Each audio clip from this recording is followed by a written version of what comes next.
Kitchens.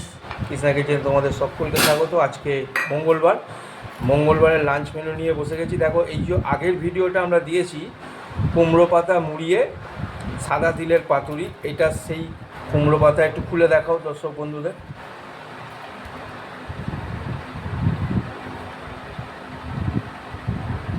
দেখো কীরকম হয়েছে। এই রেসিপিটা আমরা আগের ভিডিওতে দিয়েছি, কুমড়ো পাতা মুড়িয়ে সাদা তিলের পাতুরি। এইটা আজকে সাদা ভাতের সঙ্গে প্রথম পাতে খাওয়া হবে।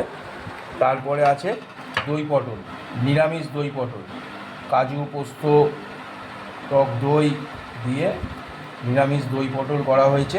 এই হচ্ছে আজকে মঙ্গলবারের লাঞ্চ মেনু। তোমাদের কেমন লাগলো কমেন্টসে জানাতে ভুলো না। এখনকার মতন ভিডিওটা এখানেই শেষ করছি। আবার আসবো অন্য কোনো ভিডিও নিয়ে, লাঞ্চ মেনু বা ডিনার মেনু বা কোনো রেসিপি নিয়ে। ততক্ষণে সবাই সুস্থ থেকো। টাটা।